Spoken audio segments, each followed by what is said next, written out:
پاکستان کا شمار بھی ان ممالک میں ہوتا ہے جہاں آج بھی خواجہ سراؤں کے لیے روزگار، رہائش اور تعلیم جیسی بنیادی سہولتیں حاصل کرنا مشکل ہے۔ ان کے خلاف تشدد کے بڑھتے واقعات بھی اکثر خبروں کا حصہ رہتے ہیں، لیکن نشا راؤ نے اپنے اور اپنی کمیونٹی کی بہتری کے لیے وکالت کی تعلیم لی اور اب وہ ان کے حقوق کی قانونی جنگ لڑنے والی پہلی خواجہ سرا وکیل بن چکی ہیں۔ کراچی سے سدرا ڈار کی رپورٹ۔ اور یہاں ہم لاہور میں بیٹھے، برسوں پہلے لاہور سے کراچی آنے والی نشا راؤ کو معلوم نہیں تھا کہ وہ ایک دن عدالتوں میں خواجہ سراؤں کی آواز بنیں گی۔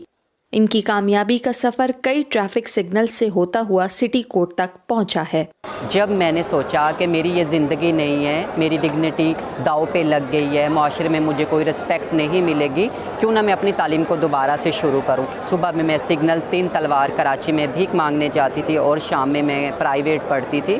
اس طرح کر کے بھیک مانگ کر میں نے انٹر، BA، MA کیا، پھر میں نے سندھ مسلم لاء کالج میں لاء میں ایڈمیشن کروا لیا۔ کتنے سال کی پریکٹس تھا۔ ٹریفک سگنلز پر کھڑے ہو کر تعلیم کے حصول کے لیے بھیک مانگنا کوئی آسان جدوجہد نہیں ہے، لیکن وکالت کا شعبہ اپنانے کی وجہ نیشا کے لیے صرف اس لیے اہم تھی کہ معاشرے میں خواجہ سراؤں کو جس ناروا سلوک اور ناانصافی کا سامنا کرنا پڑتا ہے، وہ اس کے ذریعے ان کی مدد کرنا چاہتی تھی۔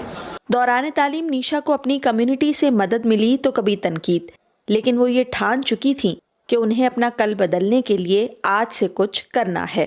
جب میں پڑھتی تھی تو میرے کمیونٹی کے لوگ مجھے بیوقوف سمجھتے تھے، کیوں میں سارا دن گرمی کے اندر، سردی کے اندر روڈوں پر بھیک مانگتی تھی، اور جب وہ پیسے میں جمع کرتی تھی، بعض اوقات میں ادھار بھی اٹھاتی تھی، تو جب میں وہ فیسیں بینک میں بوچر پے کرتی تھی تو میرے لوگ سمجھتے تھے یہ تم بہت غلط کر رہی ہو، خواجہ سراؤں کی زندگی عزت نہیں ہے۔ نیشا نے وکالت کا شعبہ اپناتے ہی اپنے کمیونٹی کو درپیش مسائل کے کیسز لڑنے شروع کیے جو پہلے تواتر سے رپورٹ نہیں ہوتے تھے۔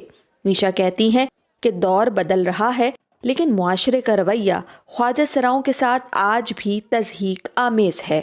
جب میں لوگوں کو بتاتی تھی کہ میں پڑھتی ہوں تو لوگ میری بات پر یقین نہیں کرتے تھے، لوگ سمجھتے تھے کہ ہم بھیس بدل کر روزی کی خاطر یہ سب کچھ کر رہے ہیں، لیکن ایسا نہیں ہے۔ لوگوں کو کیا پتہ ہمارے پیچھے کیا مشکلات ہیں، کیا پریشانیاں ہیں۔ کسی خواجہ سرا کی بہن جوان ہوگی، کسی کے ماں باپ بوڑھے ہوں گے، کسی پر کوئی قرضہ ہوگا۔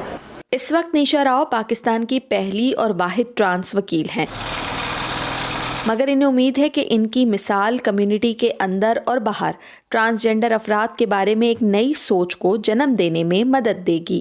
پہلے نشا لوگوں سے بھیک مانگتی تھی، روتی بہت زیادہ تھی، پولیس والوں سے ڈرتی تھی۔ اب وہ نشا ایک بلیک کوٹ پہن کر جب کورٹ میں آتی ہے تو خود پہ پراؤڈ فیل کرتی ہے۔ سٹی کورٹ کے جو لائرز ہیں نشا کو اپریشیٹ کرتے ہیں، نشا کو سپورٹ کرتے ہیں، اور نشا اپنے رائٹس کے لیے پولیس اسٹیشنز ہر ڈپارٹمنٹ میں جا کر بات کرتی ہے اور اپنی کمیونٹی کی آواز بنتی ہے اور ان کے شانہ بشانہ کھڑی ہے۔ Sidra Dar, voice of America, Karachi.